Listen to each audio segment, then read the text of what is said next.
Chapter 12 The Trouble with Authority. What was left of the morning passed uneventfully. Amri even got a few sums done. He was adding numbers. By the time the first whiffs of school lunch were beginning to flood through the classrooms, Amri was congratulating himself on a stroke of genius in putting the two little men together. There had not been another peep out of either of them, and when Amri took an opportunity, when the teacher's back was turned, to open his pocket stealthily and peer down into it, he was pleased to see them sitting in the bottom of it, face to face, apparently having a conversation.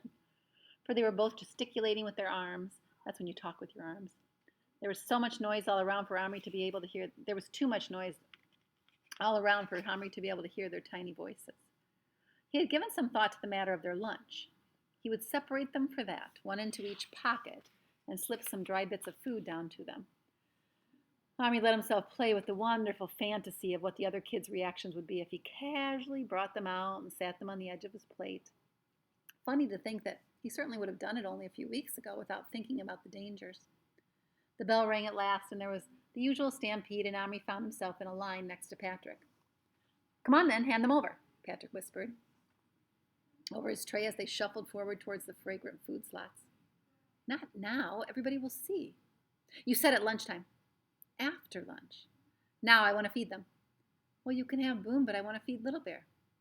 "You said I could have them both," said Patrick, no longer in a whisper. Others in the line were beginning to turn their heads. "Will you shut up?" hissed Amri. "No," said Patrick in a loud, clear voice. He held out his hand. Amri felt trapped and furious.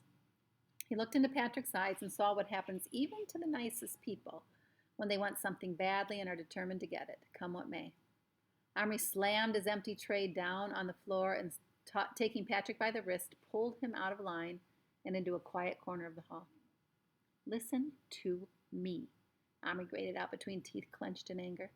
"If you let anything happen to Little Bear, I will bash you so hard your teeth will fall out." This, of course, is what happens even to the nicest people when they're in a trap. With that, he groped in his pocket and brought the two little men out. He didn't look at them or say goodbye to them. He just put them carefully into Patrick's hand and walked away. Amri had lost his appetite, so he didn't get back in the line, but Patrick did. Do you remember how you had to stand in line for lunch up until this year? And this could be a problem with Patrick. He's not thinking, is he? He even pushed a bit, Patrick did. He was so eager to get some food to give to the cowboy and the Indian. And Amri watched from a distance. He wished now that he hadn't been too angry to give Patrick some pretty clear instructions, like telling him to separate them. Now that he thought about it, perhaps it wasn't a good idea to feed them in a pocket. Who wants to eat something that's descended between two layers of cloth and collected bits of dust and fluff? If he'd still had them, he would have taken them to the private place and taken them out to eat properly. Why had he ever brought them to school at all? The dangers here were too awful. Watching, he suddenly stiffened. Patrick had reached the food slot now and received his dinner.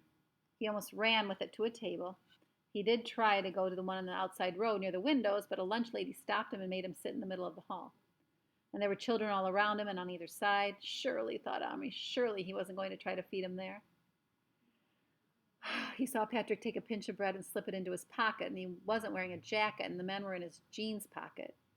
Fortunately, the jeans were new and loose, but still, he had to half stand up just to get a bit of bread in. When he was sitting down, the people in his pocket must be pretty well squashed against his leg. And Amri imagined them trying to eat, held down flat by two thick layers of cloth. He could almost see Patrick imagining it too. He was frowning uneasily and shifting around in his chair. The girl next to him spoke to him. Remember, Amri's watching all this from across the room because Amri's not hungry. He's lost his appetite. And Patrick's doing all this with those two guys in his pocket. The girl next to him spoke to him, and she was probably telling him not to wriggle, and Patrick said something sharp in reply, and Amri sucked in his breath. If only Patrick wouldn't draw attention to himself. Suddenly he gasped. The girl had given Patrick a hard push, and he pushed her back, and she nearly went off her chair, and she stood up and pushed him with all her might, and using both hands, he went flying over backwards, half onto the boy on the other side of him, who jumped from his place, spilling part of his dinner, and Patrick landed on the floor. Amri didn't even stop to think. He raced toward him across the hall, dodging in and out among the tables. His heart was hammering with terror. What if Patrick had fallen on them? Amri had a terrible fleeting vision of the pocket of Patrick's jeans with bloodstains spreading, and he clamped it down in his imagination. And by the time he got there, Patrick was back on his feet, but now the other boys were angry and clearly looking for a fight. And the girl on his other side looked rather ready to clobber him, too. And Omri pushed between them, but a stout lunch lady was ahead of him. "Yeah, what's going on?" she said, barging in with her big stomach and sturdy arms. She grabbed Patrick with one hand and the other boy with the other and kind of dangled them at arm's length like a pair of cats.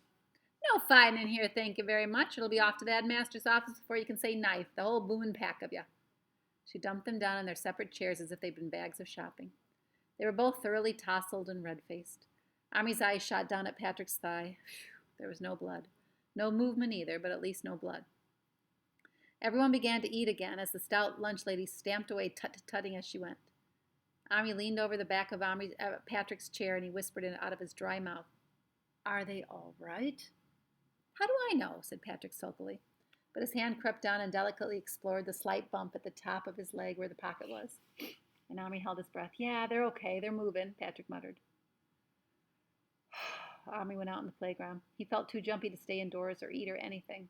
How would he get them back from Patrick, who quite obviously was not a fit person to have charge of them?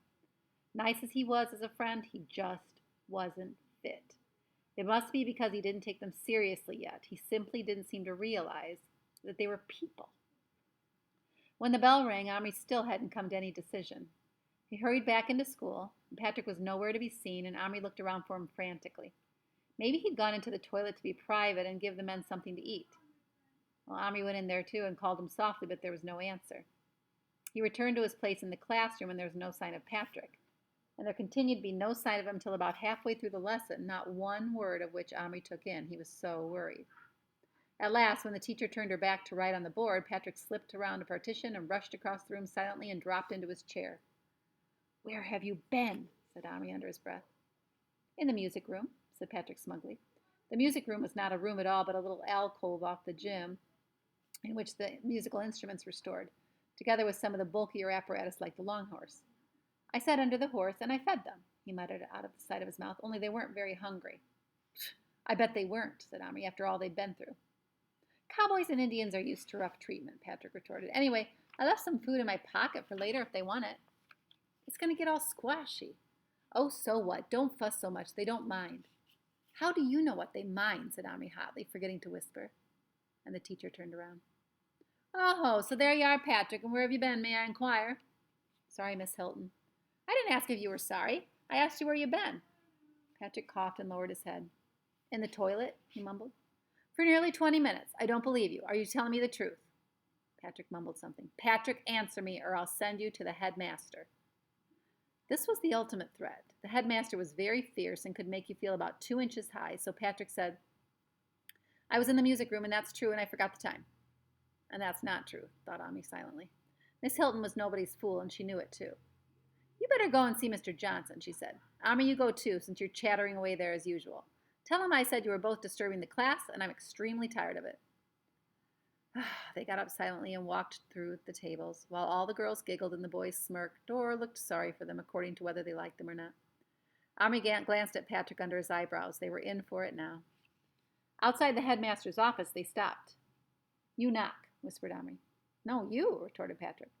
They dithered about for a few minutes, but it was useless to put it off, so in the end they both knocked together. "Yes," said a rather irritable voice from inside. They edged around the door, and Mr. Johnson was seated in a large desk working on some papers. He looked up at once. "Well, you two, what was it this time, fighting in the playground or talking in class?" "Talking," they said, and Patrick added, "and I was late." "Why?" "I just was." "Oh, don't waste my time," snapped Mr. Johnson. "There must have been a reason." "I was in the music room and I forgot the time," Patrick repeated. "I don't remember you being especially musical. What were you doing in the music room?" "Playing." "Which instrument?" said Mr. Johnson with a touch of sarcasm. "I was just playing." "With what?" he said, raising his voice. With, he glanced at Omri, and Omri threw him a warning grimace. "What are you looking, making faces at each other about, Omri? You look as if someone just stuck a knife into you." Omri started to giggle, and that set Patrick off. "Somebody just did," spluttered Patrick. "What?" Why would he say that? Mr. Johnson was in no such jolly mood, however, and he was scowling horribly. "What are you talking about, you silly boy? Stop that idiotic noise." Patrick's giggles were getting worse. If they hadn't been where they were, Omri thought Patrick would have folded up completely. Somebody did stick a knife into him, hiccuped Patrick. And then he added, a very small one. And his voice went off in a sort of a whinny. Have you ever heard of when somebody kind of gets hysterical? So hysterical would be when you're laughing, but you're really not laughing because something's funny. It's like you're nervous and you start laughing, you can't stop. And that's kind of what's happening right now to Patrick. Omri had stopped giggling and was staring at the awful anticipation at Patrick. When Patrick got in this state, he was apt to do or say anything, like someone who's drunk. Omri took hold of his arm and gave it a sharp shake. Shut up, he hissed. Mr. Johnson got up slowly and came around his desk, and both boys fell back a step, but Patrick did not stop giggling. On the contrary, it got worse. He seemed to be getting completely helpless, and Mr. Johnson loomed over him and took him by the shoulder. Listen here, my lad, he said in a fearsome tone. I want you to pull yourself together this moment and tell me what you mean. If there is any child in this school who so far forgets himself as to stick knives into people or even pretend to, I want to know about it. Now, who was it? Little Bear, Patrick squeaked out. His tears were running down his cheeks. Omri gasped. Don't! Who? Said Mr. Johnson, puzzled. And Patrick didn't answer. He couldn't. He was now speechless with nervous, almost hysterical laughter. Mr. Johnson gave him a shake of his own that rocked him back and forth on his feet like one of those weighted dolls that won't fall down, and then abruptly he let him go and strode back to his desk. You seem to be quite beyond yourself, he said sharply. I think the only thing I can do is telephone your father. Patrick stopped laughing instantly. Ah, that's better, said Mr. Johnson. Now, who did you say had stabbed Omri?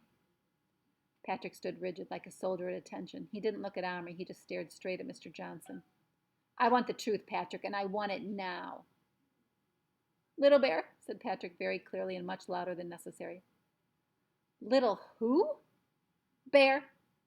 Mr. Johnson looked blank, as well he might. Call you right back. Sorry, quick phone call. Is that somebody's nickname, or is this your idea of a joke? Patrick gave his head a little stiff shake. Omri was staring at him as if paralyzed. Was he going to tell? He knew Patrick was afraid of his father. So most of us, if we're going to get a call home about being naughty, our parents would get upset. But Patrick's extra afraid of his father. And why do you think that might be? I think his father's actually kind of a very, very angry bully, is what I think. Although most parents would not be happy if you got in trouble in the office, would they? Patrick gave his head one stiff shake. Omri was staring at him as if paralyzed. Was he going to tell? Patrick, I shall ask you once more. Who is Little Bear? Patrick opened his mouth. Omri clenched his teeth. He was helpless, and Patrick said, He's an Indian. A what? Said Mr. Johnson. His voice was very quiet now, and he didn't sound annoyed anymore. An Indian. Mr. Johnson looked at him steadily for some seconds, his chin resting on his hand. You are too old to tell those sort of lies, he said quietly. It's not a lie, Patrick shouted suddenly, making both Omri and Mr. Johnson jump. It's not a lie. He's real. He's a real live American Indian. And to Omri's utter horror, he saw that Patrick was beginning to cry. And Mr. Johnson saw it too, and he was not an unkind man. I mean, no headmaster is much good if he can't scare the wits out of children when necessary, but Mr. Johnson did not enjoy making them cry. Now then, Patrick, none of that, he said gruffly. But Patrick misunderstood, and he thought he was saying he didn't believe him. He now said the words Omri had been dreading the most. It's true, and I can prove it. And his hand went into his pocket. And Omri did the only thing possible.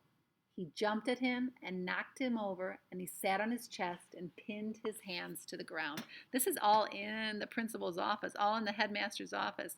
Omri doesn't know what to do to stop him from talking, right? He's going to show them? Oh my gosh, terrible idea. You dare, you dare, you dare, he ground out between clenched teeth before Mr. Johnson managed to drag him off. Get out of the room, he said to Omri. I won't, Omri choked out. He'd be crying himself in a minute, he felt so desperate. Out, said the headmaster. Omri felt his collar seized, and he was almost hiked up off his feet, and the next thing he knew, he was outside the door and hearing the key turning. And without stopping to think, Omri hurled himself against the door, kicking and banging with his fists. Don't you show him, Patrick! Don't you show him, Patrick! Don't! I'll kill you if you show him! He screamed at the top of his lungs. Footsteps came running, and through his tears and a sort of a red haze, Omri saw Mrs. Hunt, the headmaster's elderly secretary, bearing down on him. He got in a couple more good kicks and shouts before she got a hold of him, and with both arms around his waist carried him, shrieking and struggling bodily, into her own little office. And the minute she put him down, he tried to bolt, but she hung on. Omri, Omri, stop! Calm down! Whatever's come over you, you naughty boy? Please don't let him. Go in and stop him, Omri said. Who? What? And before Omri could explain, he heard the sound of footsteps from the next room. And suddenly Mr. Johnson appeared, holding Patrick by the elbow. The headmaster's face was dead white, and his mouth was partly open. And Patrick's head was hung down, and his shoulders were heaving with sobs. And one look at them told Omri the worst. Patrick had shown him.